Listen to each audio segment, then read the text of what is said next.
It wasn't until Amanda came to me with that wild idea about opening up our marriage that I started to wonder what the hell was going on in her head. I mean, here we were, 13 years together, and for most of that time, I would have bet my life we were solid. You don't just get to a place like that overnight.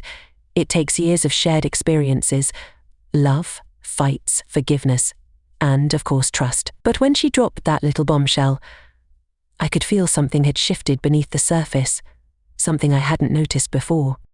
Let me back up for a second. My name's James, and I'm 38. For the past decade, I've been running my own real estate firm here in Denver.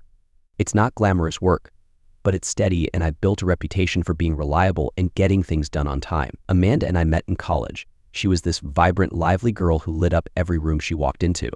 She's a nurse now, specializing in pediatric care. Kids love her, and she's damn good at what she does. For years, I thought we had a dream life. 2 good jobs, a beautiful home in the suburbs, no kids, and a relationship that, while not perfect, was built on something I thought was unbreakable. Things started to feel a little off about a year ago. Amanda was working late more often, and I mean a lot more often. So first, I didn't think much of it. Hospitals are unpredictable.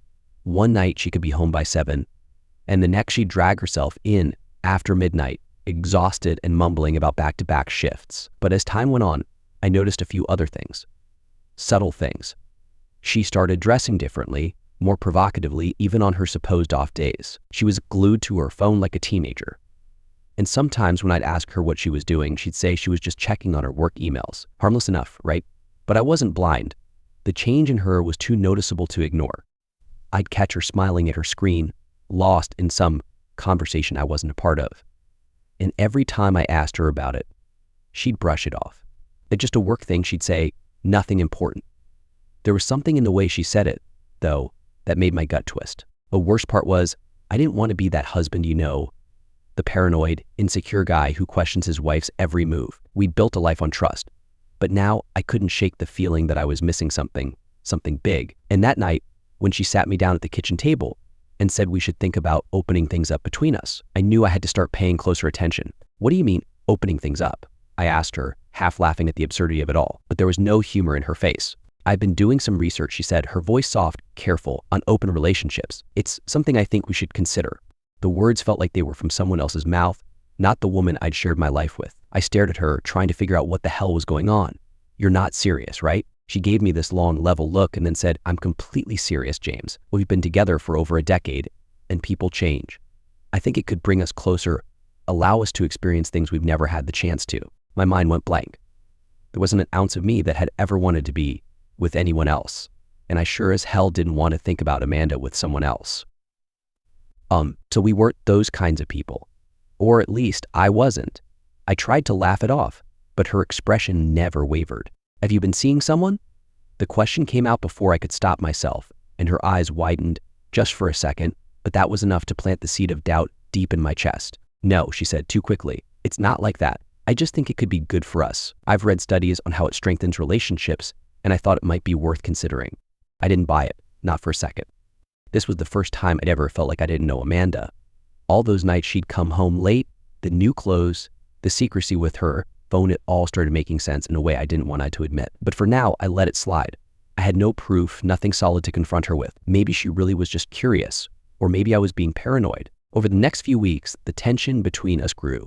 Amanda continued working late, her phone always close by, her demeanor increasingly distant. I found myself watching her more closely, noticing every little thing she did differently. Her laughter didn't seem as genuine, her touches less frequent. We used to talk about everything, but now there was this massive, unspoken thing hanging between us, driving a wedge deeper each day. I should have confronted her sooner. I should have demanded answers. But I didn't. Maybe I wasn't ready to hear the truth.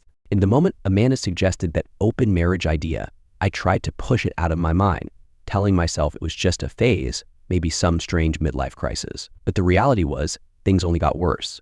I didn't bring it up again, but she didn't either. It was like she had planted a seed and was waiting to see if I'd water it. Meanwhile, I started paying closer attention to her behavior, and it didn't help that I had my own work stresses piling up. Deals were falling through, clients were becoming more demanding, and I was stretched thin between the office and home, with nothing to show for it. My once reliable routine felt like it was slowly unraveling, just like my marriage. Every time I tried to talk to Amanda really talk, she was either too tired or too distracted. One night, after another long day, I found her sitting on the couch, scrolling through her phone. I stood in the doorway, just watching her, feeling like a stranger in my own home. She didn't even notice I was there until I cleared my throat. "Hey," I said, trying to sound casual, but the tension between us was unmistakable. "You want to talk?" Amanda looked up from her phone, surprised. "About what?" I shrugged, walking over to sit beside her. "I don't know, things feel different lately." She hesitated, setting her phone down and turning to face me. "I don't know what you want me to say, James. We're both busy. It's just life, you know." I wanted to scream at her, tell her it wasn't just life, that something was wrong, but instead, I just nodded. "Yeah, maybe you're right." Eighth, but I knew she wasn't. Something had changed, and I was afraid I was about to find out exactly what. It's funny, looking back now, how I managed to fool myself into thinking everything was just life. Like Amanda said, maybe it was the routine wake up, go to work, come home, repeat. You don't notice when little cracks start forming, but those cracks were becoming fissures, and I was too blind or too trusting to see it. After that conversation on the couch, Amanda seemed to pull away even more. Her late nights at the hospital became more frequent, and when she was home, it felt like she wasn't really there. The tension between us was a constant, unspoken thing. She stopped asking about my day, and I stopped trying to make plans with her. Every interaction was reduced to the basics. Did you pick up the dry cleaning? Or what time's your meeting tomorrow? There was no real connection anymore. Just these empty exchanges that left me feeling like I was talking to a roommate, not my wife. Work wasn't helping either. My real estate firm was struggling with the market downturn, and I was spending longer hours trying to hold things together. But every time I came home, I couldn't shake this nagging feeling that there was something else I was missing, some other part of my life that was slipping through the cracks. I didn't want to admit it, but Amanda's suggestion about opening up our marriage still haunted me. It wasn't normal for her to bring up something like that out of the blue. Not after over a decade together. One night, I finally decided to bring it up again. I figured, maybe if we talked it through, I'd get some clarity. Maybe it really was just curiosity on her part, some random idea she'd latched onto after reading too many articles on the internet. We were sitting at the dining table, eating dinner in silence. Amanda was scrolling through her phone between bites, barely acknowledging I was even there. That had become her new normal, phone always in hand, thumb constantly moving. "Have you been thinking more about that open marriage thing?" I asked, trying to sound casual. She froze for a second, then set her phone down, looking at me with a guarded expression. "Why? Are you?" I frowned, caught off guard by her response.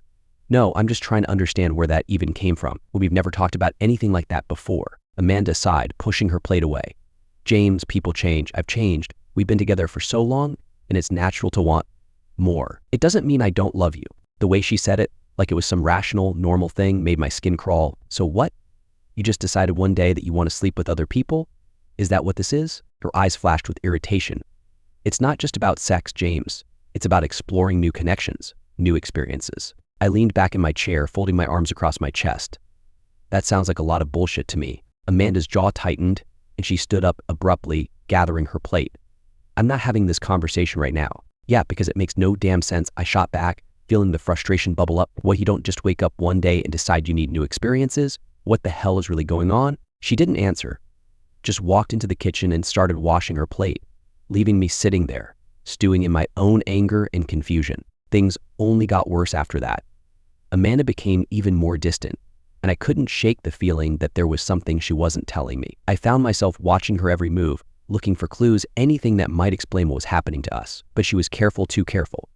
There were no obvious signs, no suspicious texts, no late-night phone calls, just the cold, empty feeling that had settled between us. So one night, after another long day at the office, I came home to find Amanda already in bed. The house was dark and quiet, except for the faint glow of her phone screen lighting up the bedroom. I stood in the doorway for a moment, watching her, feeling like an intruder in my own home. She didn't even notice I was there.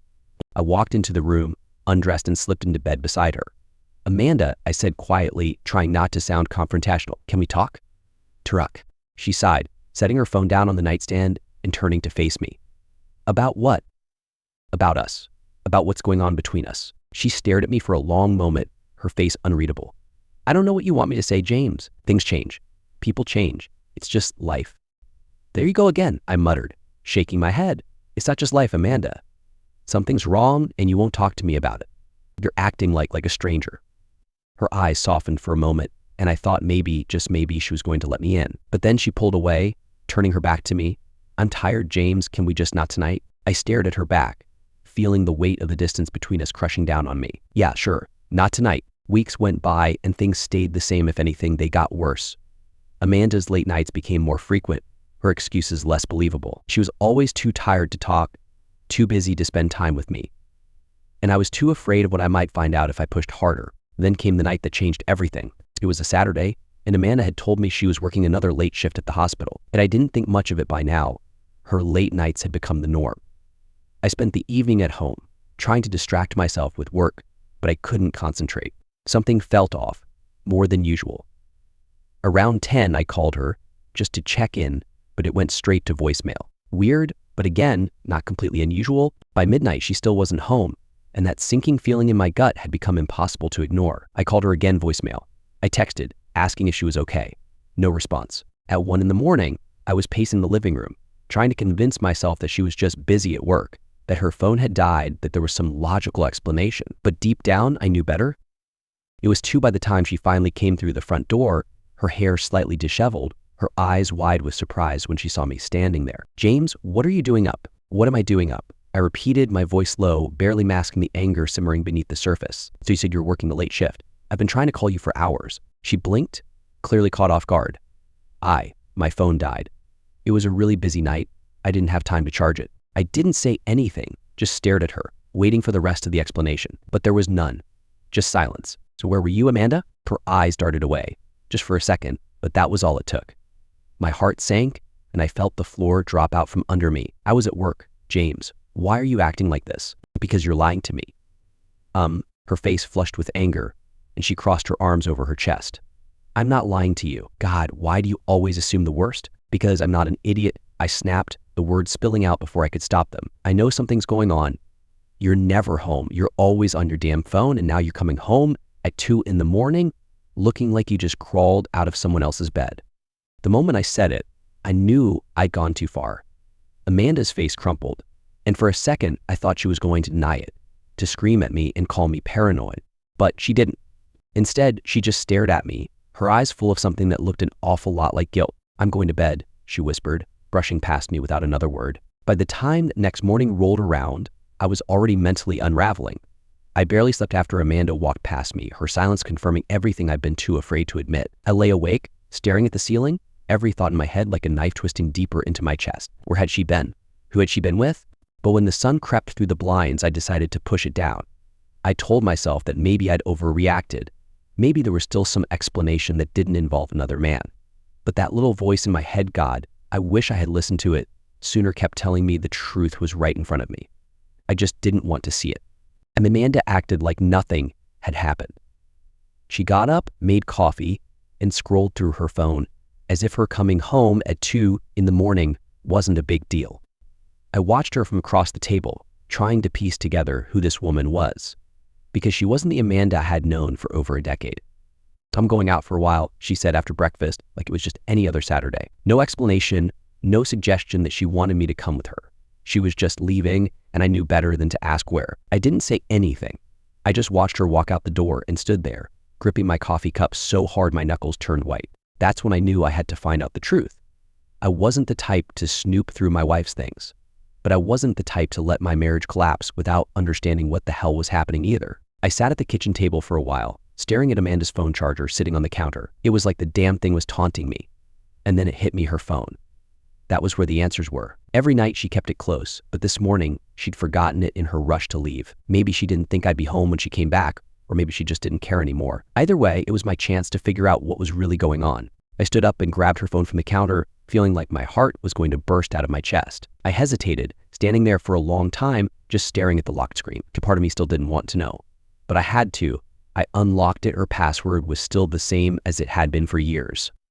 She must have thought I'd never look.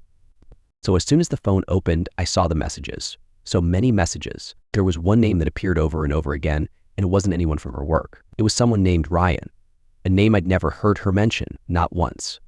The pit in my stomach grew deeper with each tap of the screen.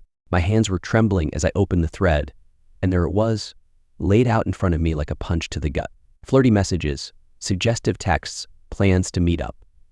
There was no mistaking the intimacy between them, the kind of connection you couldn't deny if you saw it with your own eyes. Then I found it. One message more recent than the others that shattered everything. "I can't wait to see you tonight. James thinks I'm working. so I'll be free. I missed you last weekend. It was dated the night she came home at 2 in the morning. I dropped the phone on the table, my hands going numb as the realization settled in. She hadn't been at the hospital. She hadn't been working a late shift. She had been with him. For a second, I couldn't breathe. I stood there gasping for air, feeling like the walls were closing in around me. As I had suspected something, sure, but seeing the proof in front of me, seeing it spelled out in black and white, it was a different kind of pain. Well, a kind of pain that ripped through you, tore apart everything you thought you knew about the person you loved. I had to sit down. I felt like I was going to be sick. I stared at the phone, at the conversation, trying to comprehend how we had gotten here, how Amanda, my Amanda, had become this stranger, this liar, this cheater. Hours passed in a blur after that. I couldn't think straight, couldn't process the fact that my wife had been sneaking around behind my back with some guy named Ryan. The texts made it clear that it wasn't just some casual fling. This was something deeper, something that had been going on for longer than I wanted to believe. The worst part, I started to realize just how long I had been the fool in all of this. Amanda hadn't suggested the open marriage because she wanted to explore new things with me. She suggested it because she was already doing it just without my consent. The whole time I was breaking my back at work, trying to keep our life together, she was out with him, telling me she was working late, pretending like everything was normal. And I didn't want to confront her right away. I needed time to figure out what to do, what to say, how to even approach something like this. But I didn't have long to think. Amanda came home that afternoon, oblivious to the storm brewing inside me. "Hey," she said casually as she walked in, setting her purse down on the counter. "How was your day?" I couldn't look at her. My blood was boiling, and I knew if I opened my mouth right then, it would all come pouring out. I was barely holding it together. "James," she said, her tone a little more concerned now. "What's wrong?" I stood up from the table, gripping the edge so hard I thought it might snap in half. "Where were you last night?" Her eyes flickered for a moment, just a split second, but it was enough. She recovered quickly, though putting on that practiced smile. "I told you, I was at work, but don't lie to me." My voice was cold, shaking with barely contained rage. "I know where you were." She blinked, her smile fading. "What are you talking about?" "I saw the texts, Amanda," I said, stepping closer. "I know about Ryan." The color drained from her face, and for a second, she just stood there, staring at me like she couldn't believe what she was hearing. Then, slowly, she backed away, shaking her head. "James, I can explain." "No," I cut her off, my voice rising. "You don't get to explain. I saw everything. You've been lying to me for months, sneaking around, fucking some other guy while I was here, trusting you." Tears welled up in her eyes, but I didn't care. "Not anymore." "It's not what you think," she whispered, but the word sounded hollow, empty. Stop. Just stop." I couldn't even look at her anymore. The woman standing in front of me wasn't my wife, wasn't the woman I had built my life with. She was someone else, someone who had shattered every bit of trust we had ever shared. "How long?" I asked, my voice low, trembling. "How long have you been seeing him?" Amanda looked down, biting lip. "A few months," she admitted quietly. "It started a few months ago, but I swear, James, it didn't mean." "Don't." I held up a hand, stopping her. "Don't insult me by saying it didn't mean anything. When you've been lying to me for months, do you even realize what you've done?" Tears streamed down her face now, but I didn't care. I was too angry, too hurt. "James, please," she sobbed. "I'm sorry. I didn't want to hurt you, but you did." I snapped, my voice shaking with the weight of everything she had done. "So you did hurt me, Amanda. You destroyed us." There was nothing more to say after that. I walked out of the house, leaving her standing there in tears, but I didn't care. I needed air. I needed space. I needed to figure out what the hell to do next, because in that moment, I knew one thing for certain: our marriage was over. So the cold night air hit me hard as I walked out the door, but it wasn't enough to numb the fire burning in my chest. I stormed down the street, not caring where I was going, just needing to be away from her, away from the house that had become a prison of lies and betrayal. I could still hear Amanda's voice, those weak apologies echoing in my head, but I couldn't listen to it anymore. I couldn't take another second of her crying, of her excuses. My feet took me to the park nearby, the one where Amanda and I used to go on lazy Sundays, back when things were good, back when I thought we had everything. I sat down on one of the old wooden benches, the weight of everything finally crashing down on me. 13 years. We'd spent 13 years building this life together. We'd gotten married right after college, moved into our first apartment, worked our asses off to get where we were. And for what? So she could fuck some guy behind my back and tell me it was just life. I buried my face in my hands, feeling the tears sting my eyes. I hadn't cried in years, not since my dad died, but now I was falling apart, sitting there in the dark, like some pathetic shell of the man I used to be. It wasn't just the cheating that hurt. It was the fact that I had been so blind, so trusting. I had let her lead me along, believing we were still a team, while she was off living a double life. I don't know how long I sat there, drowning in my thoughts, but it felt like hours. Every time I closed my eyes, I saw her with him, this faceless guy named Ryan, the man who had ruined my marriage. No matter how much I told myself that Amanda was the one who had betrayed me, I couldn't shake the image of her in someone else's arms. It was like a poison, slowly eating away at my sanity. I thought about what I should do next. Should I go back? Confront her again? Or should I leave, pack my things and just walk out of her life the way she had walked out of mine in every way that mattered? My mind was racing, but there were no easy answers. Nothing made sense anymore. Eventually, I made my way back to the house. The lights were still on, and I could see Amanda through the window, sitting at the kitchen table, her head in her hands. For a moment, I stood there, watching her, wondering if she even realized how much damage she had done. When I walked in, she looked up, her eyes swollen from crying. "James?" she whispered, her voice raw. I didn't respond. I couldn't. I went straight to the bedroom, grabbed a suitcase, and started throwing clothes into it. The sound of the zipper opening was the only thing breaking the silence. And for once, Amanda didn't try to stop me. She just stood there, watching as I packed, her face a mix of regret and defeat. "I'm leaving," I finally said, my voice flat, devoid of emotion. I didn't have any left. "I don't know when I'll be back." Amanda flinched at my words, but still she didn't argue. Maybe she knew there was no point. Maybe she knew she had pushed me too far? "Please," she said softly, her voice trembling. "Please don't go. We can fix this." I stopped, my hands gripping the edge of the suitcase. "Fix this?" I turned to look at her, my eyes blazing with anger. "How do you expect to fix this? Amanda, you've been lying to me for months. Sleeping with another man, sneaking around like it was nothing, and now you want to fix this." Tears streamed down her face again, but I was numb to it. I couldn't feel anything anymore. "So I'm sorry," she whispered. "I never meant for it to go this far. I didn't know how to stop."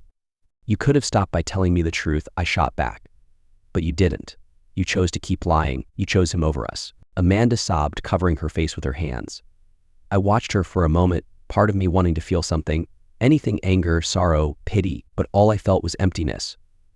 The woman I had loved, the woman I had built my life with, was gone, and in her place was this stranger, this liar, who had torn everything apart. I zipped up the suitcase and headed for the door. "James, please," she cried, her voice breaking as she ran after me. "Don't leave. We can go to therapy. We can talk this through. I'll do anything. Just don't go." I stopped at the front door, my hand on the knob, but I didn't turn around. "It's too late, Amanda." With that, I walked out, leaving her behind. For the next few days, I stayed at a hotel, trying to figure out what my next move was. Part of me wanted to call a lawyer, start the process of filing for divorce, but another part of me wasn't ready to take that step. I was still in shock, still trying to process the fact that my marriage was over. Amanda called and texted constantly, begging me to come home to talk, to give her a chance to explain. But I ignored every message, every voicemail. There was nothing left to say. I knew the truth, and no amount of therapy or talking was going to change what she had done. At night, I lay awake in the stiff hotel bed, staring at the ceiling, wondering how everything had fallen apart so quickly. 13 years together, and it had all crumbled in the blink of an eye. I thought about all the good times we had shared, the vacations, the holidays, the moments where I had been so sure we were happy. It was like those memories belonged to another life, to another couple. So I had to figure out how to rebuild. I had to learn how to live without her, how to move forward after she had torn my heart out. Eventually, I couldn't avoid the inevitable any longer. I made an appointment with a divorce attorney. Sitting in that office, listening to the lawyer explain the process, I felt like I was in a daze. Words like assets and property division swirled around me, but I could barely focus on what he was saying. I just kept thinking about how this was really happening. My marriage, the life I'd worked so hard to build, was over. After the meeting, I drove by the house thinking maybe I would stop in, maybe I would talk to Amanda, tell her how it was going to be. But as soon as I saw the house, the place that had once been our home, it hit me like a freight train. I couldn't go back. Not yet. Maybe not ever. Over the next few weeks, the reality of the situation started to sink in. Amanda and I exchanged cold, business-like texts about logistics when I would pick up the rest of my things, how we would divide the bills until the divorce was finalized. Every conversation felt like a dagger to the chest, a reminder of how far we had fallen. But there was no going back. The worst part was the loneliness. I had built my life around Amanda. My friends were our friends. My family was our family. Now, I felt like I had no one to turn to, no one who could understand the depth of my pain. I went to work, came home to my empty apartment, and tried to distract myself with anything I could: TV, work, exercise. But the pain was always there, lurking just beneath the surface, waiting to pull me under. I started seeing a therapist, not because I thought it would fix anything, but because I needed to talk to someone. I needed to get the anger, the betrayal, the hurt out before it consumed me. The therapist listened, nodded, offered advice on how to cope, how to move forward, but none of it felt real. None of it could fix what Amanda had done. Then one night, out of nowhere, I got a call. I was sitting on the couch, mindlessly scrolling through TV channels when my phone buzzed. It was Amanda. I stared at the screen for a long moment, debating whether to answer. I hadn't spoken to her in weeks, and part of me wanted to keep it that way, but something made me pick up. Hello? My voice came out more bitter than I intended. James, her voice was soft, broken, like she had been crying. I just wanted to talk, please. I didn't say anything, waiting for her to continue. I know I've ruined everything, she said, her words shaky. I know I hurt you more than I can ever make up for, but I need you to know that I'm so sorry. I was lost, I made terrible choices, and I don't know why. But I love you, I've always loved you. I closed my eyes, feeling a wave of emotions crash over me. Anger, sadness, regret. James, please, can we just talk? One last time. I don't want us to end like this. So I sighed, gripping the phone tightly. There's nothing left to say, Amanda. Amanda's voice lingered in my mind long after I hung up the phone that night. There was a part of me, deep down, that wanted to believe her, that wanted to believe we could find a way out of this mess. But another part, the louder part, knew that what we had was shattered beyond repair. I didn't call her back. I couldn't. The thought of sitting across from her, of listening to her plead for another chance, made my stomach churn. No amount of apologies or explanations could undo what she had done. The betrayal ran too deep. It wasn't just the infidelity, it was the months of lies, the manipulation, the fact that she had looked me in the eyes every day while living a secret life behind my back. The divorce process dragged on for months, as these things do. It was brutal, exhausting, and by the end of it, I felt like I had been bull dry. Amanda tried, at first, to be amicable, to divide things evenly, to avoid a fight. As the reality of our separation set in, the bitterness between us grew. Every conversation became a battle, every decision a war. She wanted to keep the house, the car, half of everything we had worked for. And though I didn't care about the material things, the more she pushed, the more I dug my heels in. Not because I wanted those things, but because I couldn't stand the idea of her walking away with everything after what she had done. In the end, we settled. She got the house, as much as that hurt, but I kept my business and most of the assets. But there was no victory in it, though. It wasn't about winning or losing. It was about surviving. And once the papers were signed, I walked out of that lawyer's office feeling like I had left a part of myself behind. A part one wasn't sure I'd ever get back. The months after the divorce were the hardest. I moved into a small apartment on the other side of town, far enough away from the memories of our life together, but not far enough to escape the pain. The place was modest, just enough space for me and the basics, but it was mine, and in a strange way, it was liberating to start over. Even if the emptiness of it all weighed heavily on me at first, nights were the worst. The silence in that apartment was deafening. I'd lie in bed, staring at the ceiling, replaying everything in my mind: Amanda's betrayal, the fights, the love we once had. I'd think about Ryan too, the man who had stolen my wife. I wondered what he looked like, what kind of life he had. Did he feel any guilt? Did he care that he had destroyed my marriage? But those thoughts didn't help. They only fueled the anger that was already simmering inside me. I threw myself into work, using it as a distraction, something to keep me from spiraling. My real estate business became my lifeline. I took on more clients, worked longer hours, anything to keep my mind from wandering back to Amanda. And slowly, bit by bit, I started to rebuild. I found a rhythm, a routine. The days got easier, the nights less painful, but the anger lingered. It was always there, just beneath the surface. Every time I thought about her, about what she had done, it would flare up, threatening to consume me. So I'd lie awake at night, thinking about all the things I could have done differently, all the signs I should have seen. But hindsight is a cruel thing. It doesn't change the past, it only tortures you with what could have been. A year passed before I finally started to feel like myself again. It wasn't some sudden moment of clarity, no dramatic breakthrough. It was gradual, like a fog lifting slowly over time. I stopped thinking about Amanda every day, so I stopped wondering what she was doing, who she was with. I let go of the need to know, and in doing so, I found a kind of peace. That's when I decided it was time to put myself back out there. It wasn't easy, not after everything I'd been through. I had no idea how to date again, especially in a world where everything seemed to happen online. But I knew I couldn't stay stuck in the past forever. I couldn't let Amanda's betrayal define the rest of my life. I started small dinner with friends, grabbing drinks with coworkers, slowly reintroducing myself to the idea of companionship. It felt strange at first, almost wrong, like I was betraying the man I used to be. But I wasn't that man anymore. He was gone, and in his place was someone new. Someone who had been broken but was learning how to put the pieces back together. And then, one day, I met Sarah. It wasn't some fairy tale meeting. There were no sparks flying, no love at first sight. It was casual, normal. We met through mutual friends at a barbecue. She was a graphic designer, sharp and witty, with a dry sense of humor that caught me off guard. We talked for hours that night about everything and nothing. And for the first time in a long while, I felt something other than anger or sadness. I felt interested. Well, we started seeing each other after that. Slowly, carefully. I was hesitant at first, afraid of letting someone in again, afraid of getting hurt. But Sarah was patient, but to the patient push, she didn't pry. She let me take things at my own pace, and for that, I was grateful. So about 2 years after the divorce, I got a letter in the mail. It was from Amanda. I stared at the envelope for a long time before opening it, unsure if I even wanted to know what she had to say. Well, but curiosity got the better of me, and eventually I tore it open. Her handwriting was familiar, but the words felt distant, like they were from someone I used to know but no longer recognized. James, Hans, I've been meaning to write this for a long time, but I wasn't sure if you'd even read it. I don't know if this letter will make any difference, but I need to try. I need you to know how sorry I am for everything. I know I can't take back what I did, and I don't expect your forgiveness. I don't deserve it, but I want you to know that I've spent every day since the divorce regretting what happened. And I wish I could say there was a reason, an explanation that would make sense, but there isn't. I was selfish, I was lost, and in the process, I destroyed the best thing that ever happened to me. So you didn't deserve what I did to you.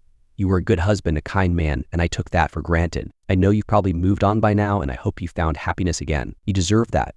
I just wanted you to know that, despite everything, I loved you, and a part of me always will. Amanda. So I sat there staring at the letter, unsure of what to feel. There was no satisfaction in her apology, no closure in her words, but there was something final about it, like the last chapter of a book one had been trying to finish for far too long. I folded the letter, placed it in a drawer, and never looked at it again. Life moved on. I moved on. Sarah and I continued seeing each other, and slowly a new relationship began to form. It wasn't the same as what I had with Amanda, how could it be? But it was real. It was honest, and it was built on something stronger than what I had before. Trust. I'd like to say that I completely healed, that I never think about Amanda or the pain she caused me, but that wouldn't be true. There are still days where the memories creep in, where the hurt resurfaces, but they're fewer now, less sharp. And each day I feel a little more like the man I used to be before everything fell apart. The past will always be there, but it doesn't control me anymore. I'm learning to live with it, to accept it as part of my story, but not the whole story, because life goes on, and so do I.